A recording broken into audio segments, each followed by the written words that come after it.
algorithm. Who knew he could dance? Welcome back to ExtraHolidayGames. I'm ExtraHoliday, and oh man. What? I think I already used that joke for a title of a video. I was gonna say, are we pinning these balls? And it's like, that's... Yeah, I made a similar joke in a title. So, anyway, hi. How's it going? I'm doing all right. Honestly, I don't remember whether it was last episode or the episode before or whatever, but in a recent episode, I talked about how I've been streaming again. It's actually been going better than I expected. Because... sure. Because, yeah, my last experience with streaming on Twitch was basically like every once in a blue moon I'd get someone watching me. Like very, very rarely. And of course, I always appreciated, you know, when there was someone in the chat talking to me. It was great. But it wasn't really enough for me, you know?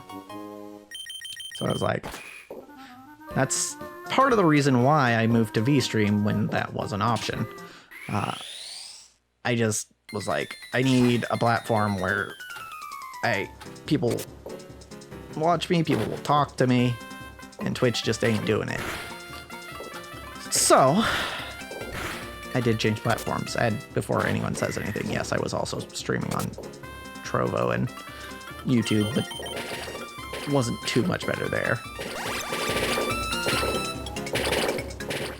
And that's the wild thing, is that on VStream, I was actually getting people watching me and people chatting and stuff like that.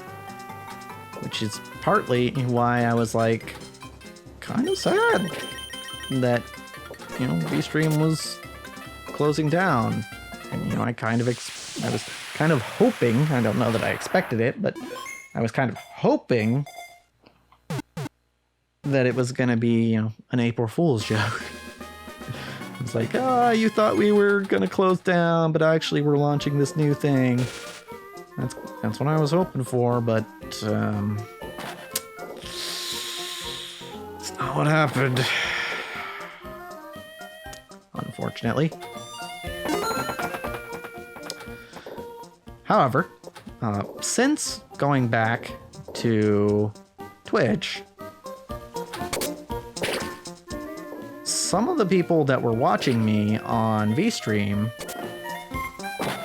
came with me to Twitch once I started streaming there again. And I must say, if you're watching now, thank you. That is really cool that you decided that you want to keep watching me. And, you know, it's made my experience streaming on Twitch a whole lot better.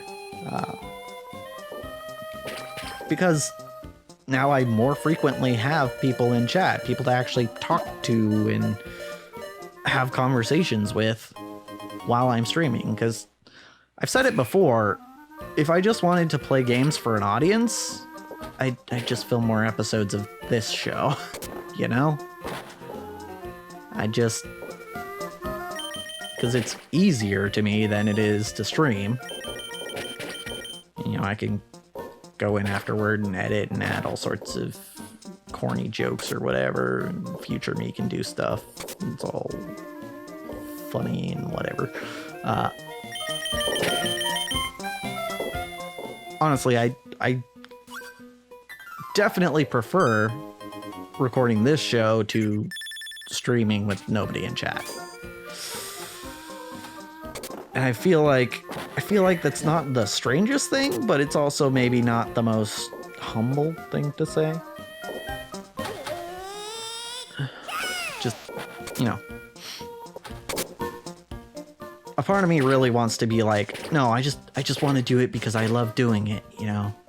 Like, I don't care if anyone's watching or anything. I just, it's the act that I like. And it's like, it's just unfortunately not true for me.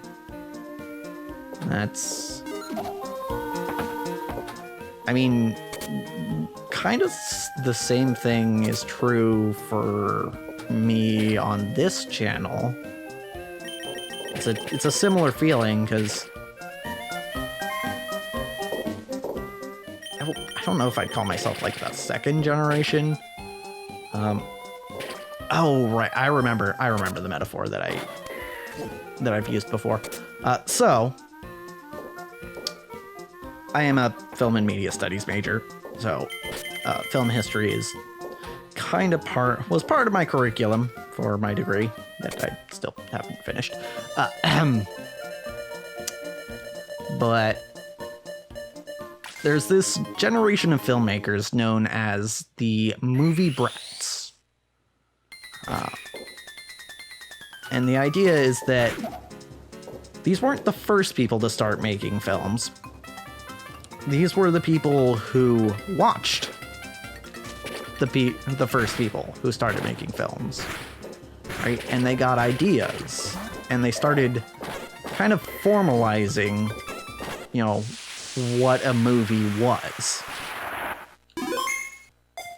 right? They refined the medium into something that was more, I guess, consistently enjoyable.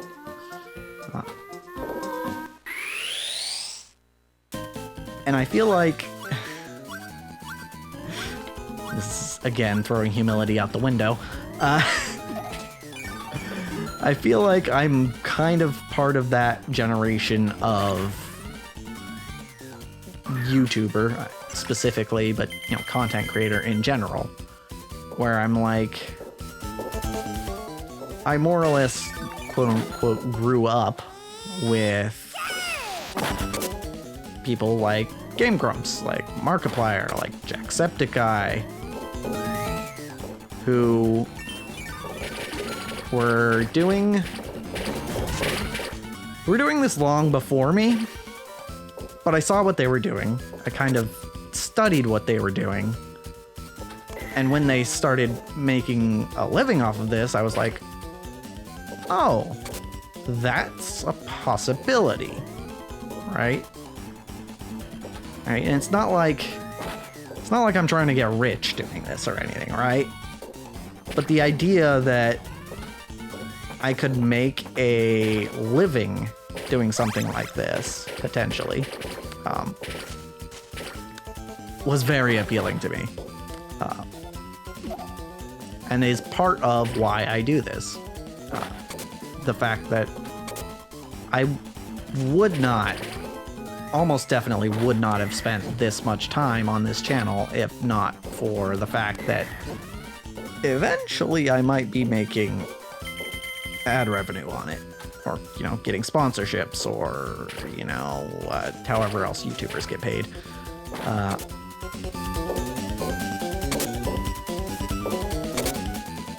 And it's almost a little sad to me, and I probably shouldn't be sad about it, but I kind of wish I was part of that generation that was literally just doing this because it was a fun thing to do, right? And I still enjoy myself, of course. There are much easier ways to make money if you don't care about enjoying yourself. So it's kind of, yeah, ultimately it's a bit of an unfortunate truth, but it is what it is, right? Like, I can't, there's really nothing I can do about it, or anyone else can do about it. So I'll just try to make the best stuff I can, the stuff I enjoy most, and hopefully you all will enjoy it as well. That's what I hope. And also I can make a living off of it, because honestly, at this point, I don't know what else I would do with my life.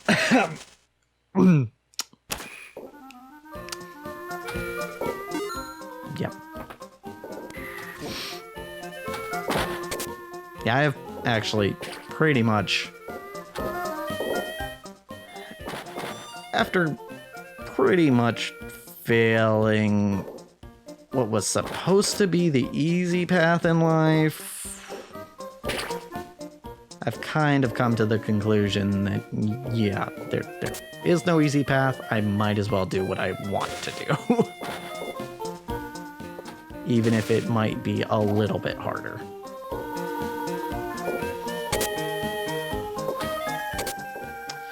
It is what it is. I want Evo mode. But, so yeah. Lesson of the day, I guess, is follow your dreams, maybe? Hopefully your dreams are commercially viable, you know? Like, being a tech person, a programmer, or something, I don't know. Business, marketing, real estate, something like that. I don't know. What's a good job nowadays? I have no idea.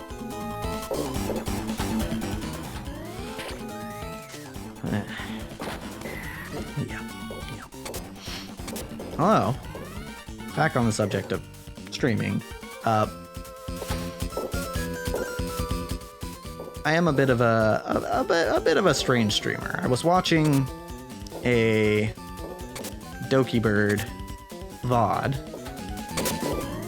And she was talking about, she was basically giving advice on how to be successful as a VTuber. And of course, as a VTuber myself, it's a subject I'm interested in. So, yeah, I was watching.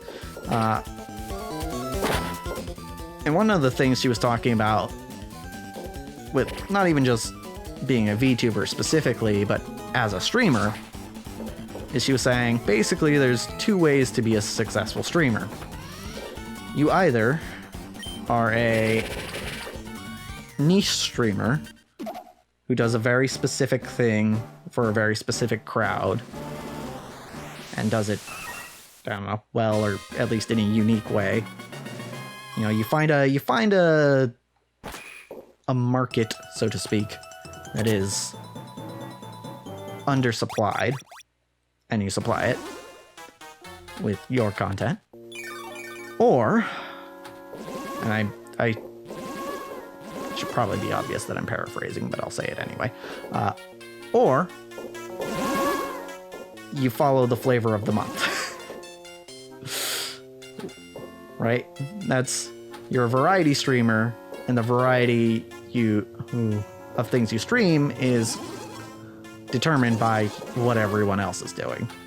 You know, what's popular amongst the algorithm. There's that word again. I haven't been doing either of those. Like, yes, I have, you know, a day dedicated to Pokemon.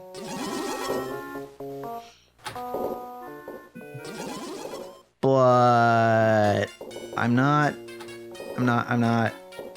making all my streams Pokemon related. I probably could.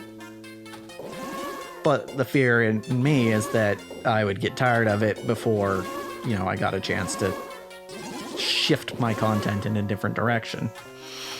And that goes the same with, that's how I feel about making any sort of, trying to inhabit any sort of niche, you know?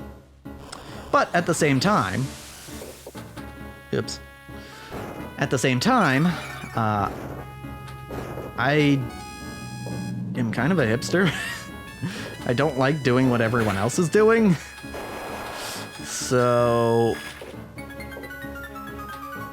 I don't want to play all the games that other people are playing. I don't want to, and a lot of the games just aren't all that interesting to me. So that kind of, it leaves me at a crossroads, you know? Where I don't feel like I could be successful as a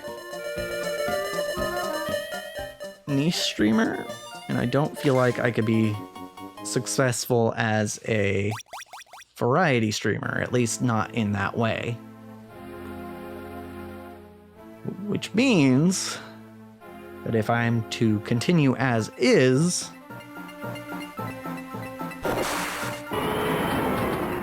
I need to find some third option.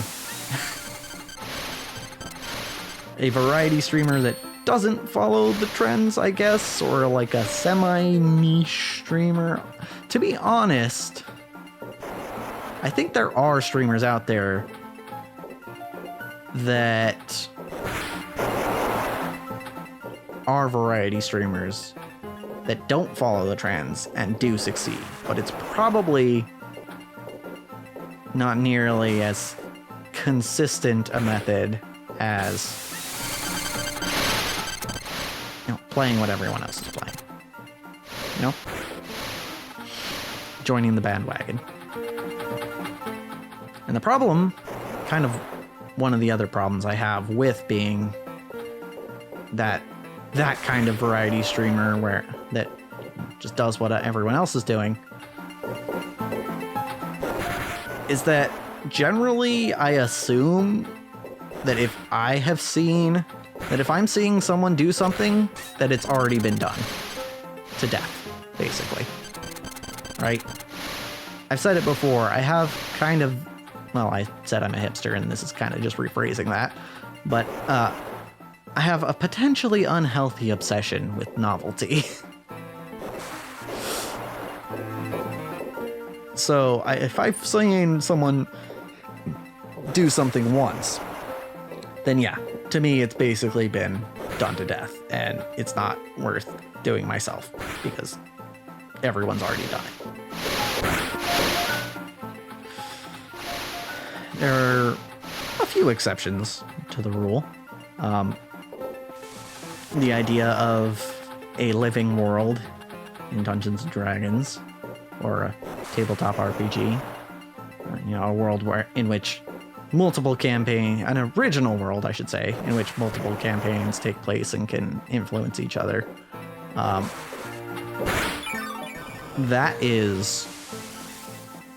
It had been done before, right? I was inspired to do it by someone else. So yes, it absolutely had been done before. But somehow I still felt I could make something unique out of it. Which is... don't ask me how, but...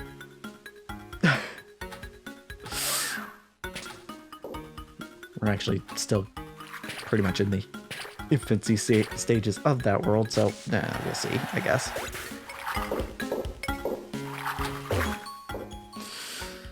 Yeah, that's I guess that's kind of my philosophy as a content creator. And I also know a lot of people like cringe at the word content creator, but like, is there a better word for it? I don't think so. So I like it better than influencer. Eesh. I don't like to think that I have an influence on people. Aside from, you know, maybe making their day slightly better. You know, apparently I'm just hitting the ball.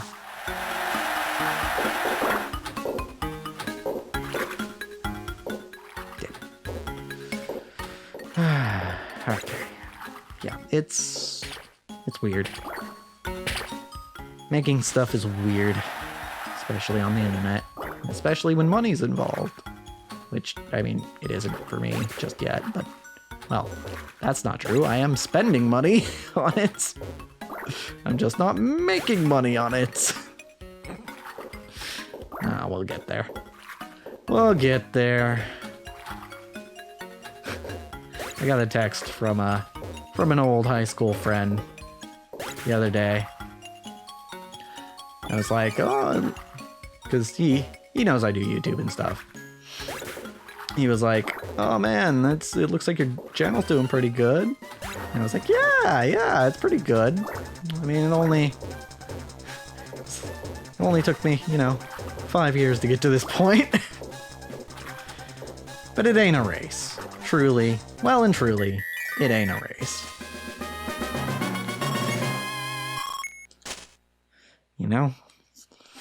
Everyone's got a different set of circumstances, so it's gonna be different for everyone.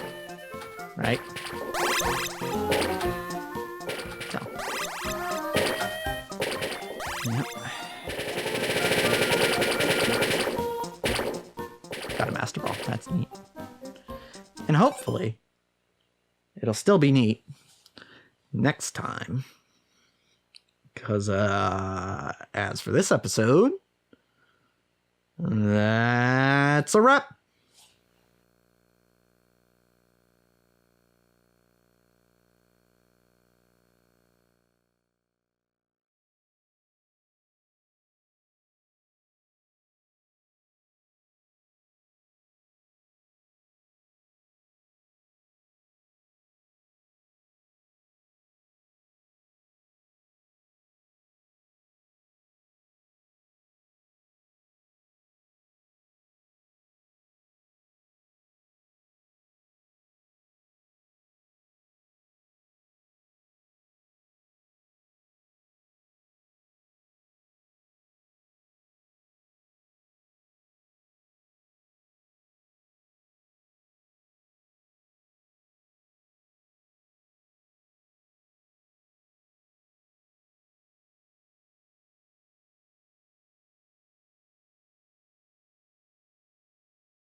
I did not expect this to last so long.